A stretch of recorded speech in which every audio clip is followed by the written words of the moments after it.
Hey, I'm Shawn. This is another episode of Dangerous Ideas. We break down concepts and frameworks that will change your life. Hey, everybody, another episode of Dangerous Ideas. Dangerous Ideas is a podcast where we break down concepts and frameworks that will change your life, change your career, change your business, but most importantly, change your life. My name is Shawn. I'm an innovation strategist and author. And in this podcast, what we do is we're trying to like break down these concepts, mostly from me. But to be honest with you, sometimes we do these solo podcasts where I actually take podcasts from other leaders and elites and people that are in the culture and see what they say, so that I can sort of create my narrative and put my spin on what they're saying. These are some of my favorite podcasts. We got a lot of feedback with the last solo pod that we did. So super excited about bringing some more dangerous ideas to the table today. And hey, by the way, a lot of people have been talking about, Shawn, like, you have a great setup, but you're holding the mics. You got a great setup on holding the mics. Well, listen, we got the mic stands back, okay? Thank you for your feedback, okay? You thought we looked low class by holding the mics. We got the mic stands back, and I just actually want to give a shout out. I've been waiting for this follow for a very long time. Jennifer Garg is now following the Dangerous Ideas pod on Instagram. Like, I've just been waiting for this. It's been months in the waiting. But she's now following this pod. Wow. Shout out to Jennifer. Thank you so much for following the pod. We made it. It's a beautiful day. Anyways, let's get to the podcast. And what I want to do is bring in a podcast from one of my favorite podcasts that I've been listening to for years, the A16Z podcast. And specifically, actually, this is an episode from Ben Horowitz and Mark Andreessen, some of the OGs in the venture capital world. A16Z is probably the most powerful VC firm on the planet. And Ben and Mark have been doing this incredible series where they've just been chatting about all these different topics. And most importantly, over the last number of months, they've been actually deep diving in the world of higher education. And the dangerous idea from Mark Andreessen is this idea of breaking the status rules when it comes to higher education, and how we are starting to break the status rules when it comes to higher education. As you know, higher education is just a world of status games, and I'll talk to you a little bit as to why that is. But let's drop the clip from Mark Andreessen talking about status in higher education. The highest status thing you could do as a parent in the Bay Area 5 years ago was send your kid to one of the super elite private schools. Yeah. Like, and we actually had our kid. Oh, it's a war to get into those schools. Yeah. But like, I think in the Bay Area now, like, it's at least as high status or maybe higher status to like have your kids in like one of these super elite homeschool pods with like super top end tutors. And those kids at the very tippy top of let's say the socioeconomic scale, they're the parents are opting out of the private schools, and they're just taking responsibility for their kids' educations. And as we discussed last time, like, that is the traditional method of the aristocracy. The traditional method of the aristocracy educating their kids is not to send them to some school. It's to have them have tutors and private teachers.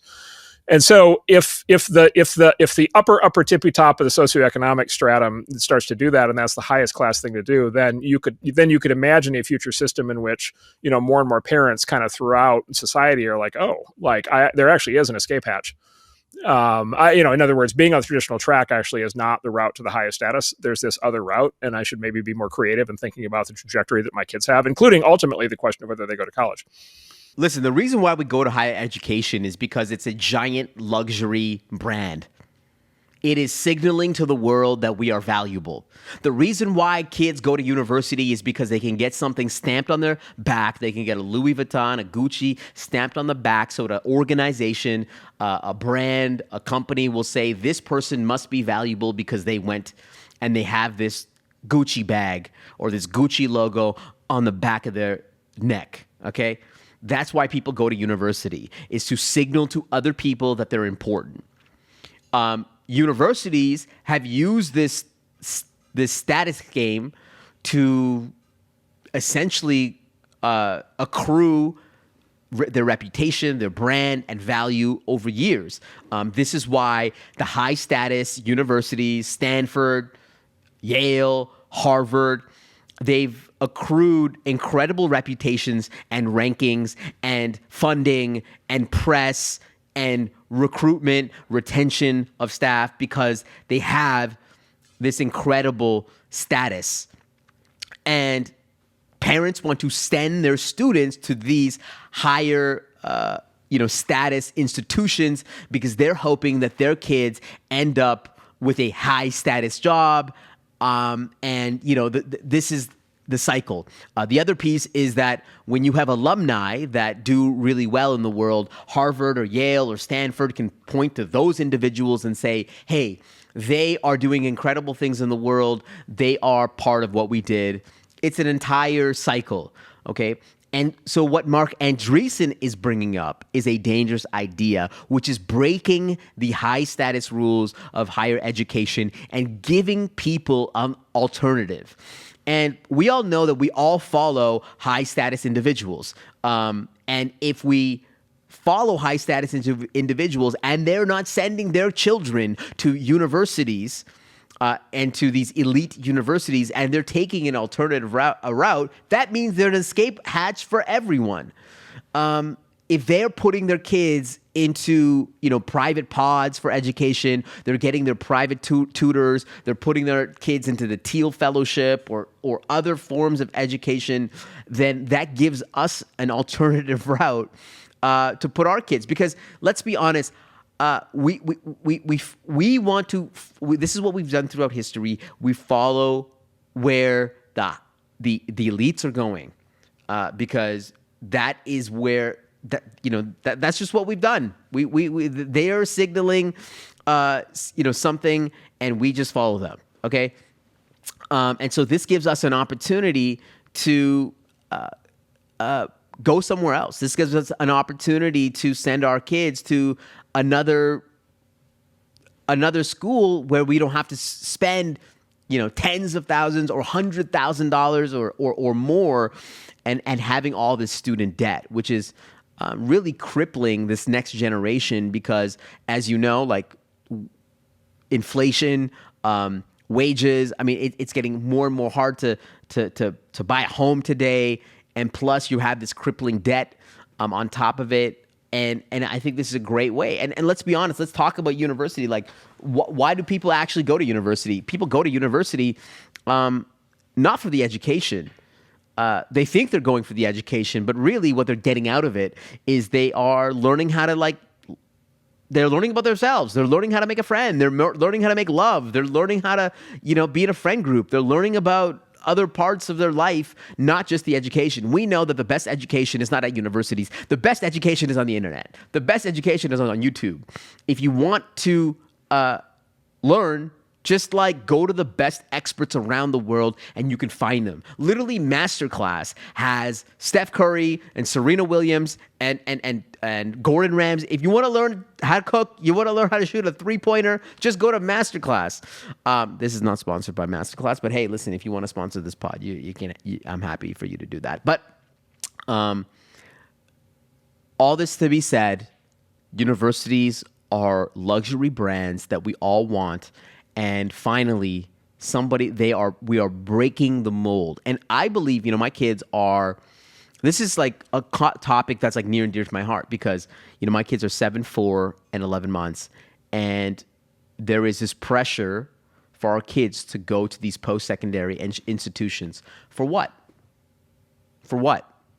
For education? For knowledge? For them to get listen, if they want to be in a field where you need that, like if they want to be a doctor or they want to be I don't know, what else? Engineer, maybe it's good to go to these institutions. And I'm not against it. I'm not against them actually going to university to learn how to make a friend and learn how to go to the club. I'm not opposed to that. And that's why I'm still in favor of our kids going to university. But if there's an alternative route where they can still get that socialization and this opportunity to meet other people and to learn from each other. If there's an alternative route for that, like I'm more than happy to putting my kids into that, because I know that the best education is not in school. It's on the internet. And so the reason why this is fascinating to me is because to this point, I don't officially know if I want my kids to go to university or not. So, dangerous idea, breaking this high status rule when it comes to these elite institutions. I love this dangerous idea. Okay, so the next dangerous idea is from two thinkers, entrepreneurs, tech enthusiasts, Arthi and Shriram. They have this really great podcast on their own, but they were actually on another podcast called Moment of Zen. By the way, these are episodes that not tens of thousands of people are watching. Very few people are watching this, and I'm picking out these really narrow pieces from these podcasts, things that are super interesting to me. And so this is Arthi and Shriram on the Moment of Zen podcast talking about the idea of low culture people and high culture people. And I just thought that this was the most fascinating insight, something that we've been talking about on the pod as well. But I want to break it down here. This is Shriram and Arthi. And what usually fascinates me is something crosses over from one world to the other. So, for example, I think Kim Kardashian is super interesting in this respect, because Kim Kardashian came from the world of reality television and social media, which historically, was not a place you associate with high fashion. But if you look at, Kim, and she's been amazing at, what she's done, how she's branded herself and her whole family, right? They know high culture, think everything from being a well-known activist to, running really large enterprises to not just sort of Kendall, everybody. So that's, I think, a super interesting transition. The other example, so I think I pay attention when somebody goes from sort of mass market product to kind of elite approval, because I don't think it happens too often. Well, but isn't that just another example of attention, right? Like Kim Kardashian, her business, her product, her power is all from attention. It's not like she owns factories and all this other kind of stuff. It's just the fact that she has an Instagram account with 200 million people following it. It's just purely based on attention. That is true, but sometimes I think people don't cross over. For example, in the literary world, there are a lot of popular authors who, if you read their interviews, they're always a little bit grumpy that they never win a Booker Prize, right? That they're never going to get a fantastic, Paris review or New Yorker piece about them. And there's hundreds of millions of books. And for example, I think of something like James Patterson, right? So it's hundreds of millions of books, maybe one of the most successful authors of all time. But they never kind of get that literary stamp of credibility. So I think one interesting question, sometimes people just by virtue of being so popular cross over, because even the elite need eyeballs, they need attention, right? That's how they monetize. You need to bring in the young audiences. That's really a factor, but sometimes they don't. And I think it's worth studying why. I think you're trying to say not all attention is the same. Maybe. Some attention is high class, high culture. Some attention is low culture. And, you just cater to one cohort versus the other. And if they're able to transcend that boundary, then it becomes really interesting. I also think the other interesting phenomenon, by the way, is meeting folks in both worlds. I found they're often jealous of the others. So, for example, the folks in quote-unquote high culture often are hey, I want to sign autographs on the streets. I want to be out there with 100 million followers. I want to make a lot of money. And, I want to have a movie which shows up in IMAX and plays how many people. Pick your metric. On the other hand, I often talk to people, who have, who have huge success, built products or, written movies which are played, and they're I really want that amazing review, or I want that one award which is determined by 10 people. So I kind of find it ironic because I meet people on both sides and everyone kind of wants to be on the other. I love this idea and this insight that not all attention is the same. Not all attention is the same. You have two classes, right? You have the high culture and low culture. So in this clip, Shriram is breaking down that somebody like Kim Kardashian started in low culture. She started in reality television. To be honest with you, she started in reality television, and then she had a sex tape. This is as low culture as you can get. And then, but over time, she has become more high culture, right?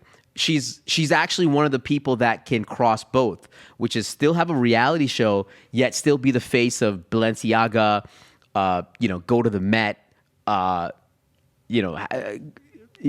all these great, be a brand ambassador to Balenciaga and LVMH and Gucci, like what we would consider as high culture. Go to Harvard and do a class there. Like she's done all these like high culture things. And what Sriram is mentioning is that there are very few people on the planet that can go from low culture to high culture and sort of cross that chasm, right? And the other interesting idea is that high culture individuals are jealous of low culture individuals because if you are typically in high culture, you don't have like mass appeal, right? You don't have that broad awareness. While people that are in low culture, they don't get the accolades, or they're not invited to the fancy parties. They don't get all the awards. And I feel like this is, I'll give you a couple more examples of these, low culture, high culture. So somebody like Alex Hormozy is, in my mind, low culture, right? He comes from the gym world. He's creating content from a mass perspective, right? His content is for mass appeal, broad awareness.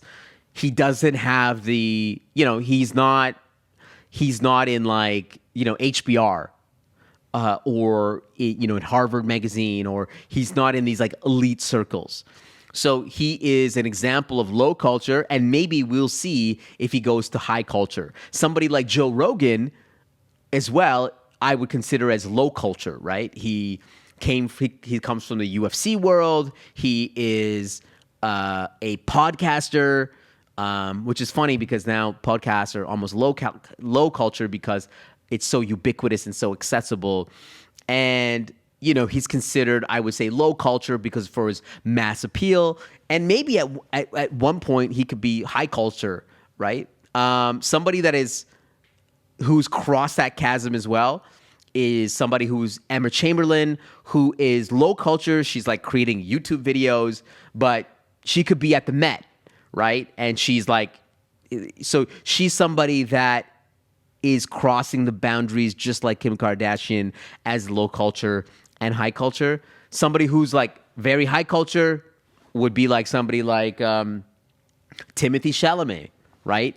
Very high culture, doesn't have like mass appeal. Most people don't know who Timothy Chalamet is, but Timothy Chalamet will get like an Oscars nomination, right?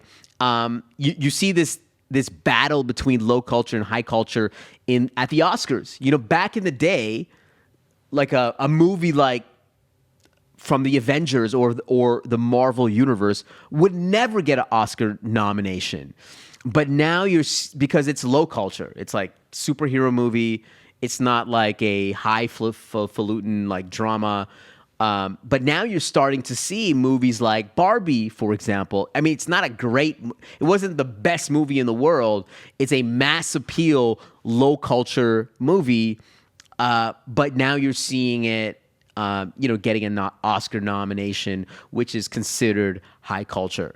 And so you're starting to see some of these high culture platforms really embrace low culture. This is why you're seeing, high culture brands like LVMH embrace streetwear, and their creative designer for men is Pharrell, right? And Pharrell is another example of somebody that has gone from low culture to high culture. Hip hop, probably considered low culture because of its mass appeal. Pharrell is now at he's of the elite of elite when it comes to high culture. So it's just like really interesting. And if I think about myself, I would consider myself more in the high culture realm because I go to these, I'm invited to these keynotes. I'm working with all these big brands, but I would love, I am jealous of low culture. I am jealous of people that have incredible intention, like Hormozy and these individuals that are garnering mass appeal. Like, I would love that too. And so this is what Sriram is mentioning, is that people of low culture are jealous of people in the elite circles, and the elite culture is jealous of people in low culture. So I want to be more that. I mean, that's why I'm doing this pod. I want to be more low culture. But I guess the topics that I'm like coming up with, which is around this topic, which is a really niche topic around low culture and high culture and status, is not really a low culture thing. Do you know what I mean? Anyways, super meta. But I love, and the reason why I love this concept of status and culture is because this is what I believe, my next book is going to be about, which is around status and how it drives innovation. And so I've been just on this hunt for finding different examples of this. Okay, so switching topics a little bit. At the start of the year, I was listening to David Goggins, who's a ex-Navy SEAL. He's probably one of the biggest psychopaths on the planet in terms of his work ethic. And this guy does like marathons for fun or for pain.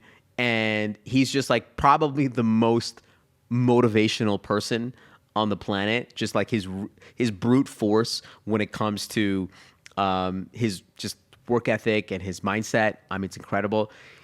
And I thought it was really cool that he was on the Andrew Huberman podcast. Andrew Huberman is somebody that breaks down really in-depth science topics, probably the most trusted person in health and wellness because of his deep dives on particular subjects. He really brings in the research and super well trusted. So you have somebody like David Goggins on the Andrew Huberman podcast. And I listened to this in the new year, and one of the best podcast clips, one of the most motivating podcast clips that you will ever hear. And I'm just blessing you with this clip. You can play it now. It's funny, man. People want to know how I'm always motivated. It's the unseen work, which you just said is a true statement. Those are false dopamine hits that people are giving you, man. There's no belief in that. These are teamwork dopamine. Like, I'm out running at 2 o'clock in the morning, 1 o'clock in the morning, in the gym, long sessions by myself. That's real. How I'm able to just extract dopamine, the good dopamine, whenever I want. Man, I've trained 99% of my life alone. No one pat me on the back. I did all of the work alone. And while I'm still hard on myself, I know what I did. So whenever times get bad for me, people, all this, who's gonna carry the boats and law? That's real. I hate that people know me for that guy, because that guy is not every fucking day. Like, when they see me, they want that energy. That's not me every day.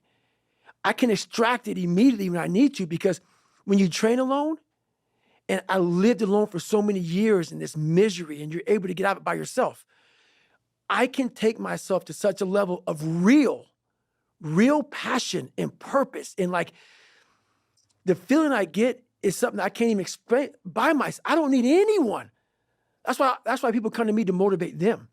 No one can motivate me. I have a resume full of fucking motivation that whenever I'm down, I'm like, oh, hang on, motherfucker.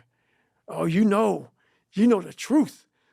You know the truth. You know the darkness of the fucking dungeons and the fucking demons that fly. You know. And then from there, it's like, okay, you were there. You know this. There was no one there to pick up the rucksack, to pick up the boat, to pick up the log, to go in there. It was you. It was you. There was no pat on the fucking back at 300, at 275, at 250, at 220. No, that was you. So those things that come out of me, that extract from me in the darkness, people are looking for that pat on the back. Where is it? Oh, I don't need it. Because what I've done is, in the fucking unseen work, I built Frankenstein. So whenever shit gets nasty, David Goggins goes, you had nobody anyway, motherfucker. So see how I'm talking myself right now? That's me. That shit fires me the fuck up. That shit makes me fucking nuts. You had nobody anyway, motherfucker. Look around you. There was no fucking team. It was you. There was no weight loss program or Mom and dad waking you up saying you can do it, you can be better, trying to build belief. You built belief when you had nothing. Rock bottom. You did that. So as times get hard for me, the truth comes out. And my truth is powerful as fuck. It's real. It's tangible. I feel it. It comes out of my brain as I speak about it. I'm reliving every single dark moment of my life to be here. So that is what people don't get. That is what motivates David Goggins, is the unseen work. But everybody needs that pat on the back. Listen, replay that just every morning. Just replay that every single morning. Just absolutely raw and incredible insight. A complete dangerous idea that you should just be motivated by your own unseen work. And what David Goggins does really well is that he goes into the depths of his pain, and then that is like the source of his motivation. He's like, he doesn't need any motivation. He's already built the motivation over years. He just goes in his bag, and just all those times that he's struggled, all those times that he's been in the darkness where he's faced uncertainty, when he's like picking up the logs, he's like, no sleep. Like he pulls from that, and that becomes his motivation. It's like, I did that. I remember doing that. And I think that's a really great reminder that sometimes like we need the motivation when in reality we already have it. And so, an amazing clip, and something that I wish I'm gonna play over and over again, and just remind myself that, listen, I've gone through some tough times. I've gone through some really painful periods of my life, and seeing how I can bring what I did during those times when no one else was looking for my own motivation. It's like, wait a minute, this is tough, but like I've been here before. And so I just believe that, yeah, you can play David Goggins as your motivation, and actually somebody should just make just some music behind that and just play it, because it's absolutely incredible. So David Goggins, probably one of my favorite clips. All right. This clip is something that I think I rewatched about 10 times when I first heard it. This is like at the end of a Stephen A. Smith solo podcast. He's literally like in the 50th minute, and he's talking about how his ambition. So if you don't know who Stephen A. Smith is probably one of the most influential sports broadcasters on the planet. He is the leader, the most viewed sports broadcaster on the planet. He works for ESPN. But what's been interesting is that he's been building his own brand, his own personal brand on his own channel. This is something that I've talked about on previous podcasts. And this clip is something that I've watched about 10 times. And it's motivating to me because it's somebody that's an employee of another organization, trying to build his own IP and trying to build his own brand, and what motivated him to do that. So let's play the clip. Folks lamented how folks are being laid off, but Pat McAfee arrived at ESPN. Pat McAfee wasn't hired by ESPN. Pat McAfee was acquired by ESPN via the Pat McAfee Show. He had a product that he built through his grit, his hard work, his determination, his focus, his brilliance, and he turned it in to a $120 million deal that was once given to him by FanDuel. ESPN acquired that business. He's not an employee. He's a product that was acquired. I would know because I'm an employee who's trying to become a product. That is the world that we're living in.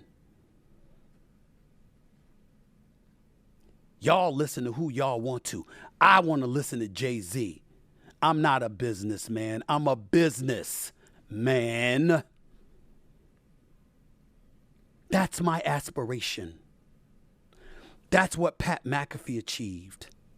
It's what Colin Cowherd achieved. It's what Dan Patrick achieved.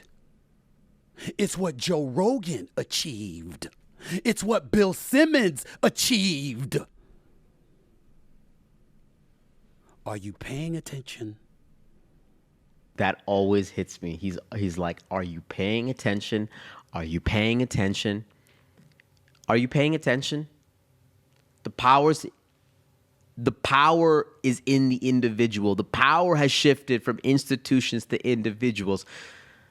And I keep saying this in every podcast until everyone sees it, is that even somebody like Stephen A. Smith, who is the most popular, the most important sports broadcaster on the most important sports channel on the planet of ESPN, is trying to create his own entity. You are the product at the end of the day. No matter who you work for, no matter where you live, you are the product. His inspiration is somebody like Pat McAfee, who ESPN bought for like $80 to $100 million to basically license his own show. Pat McAfee is an NFL analyst he used to be a punter. He started his own show.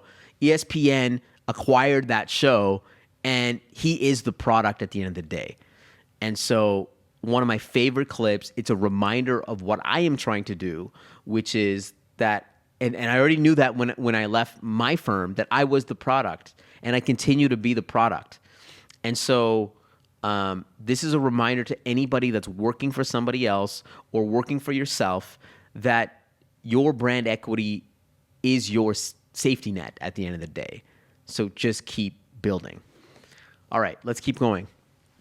And to me, this is one of my favorite. I have another piece here, but we're kind of running out of time. But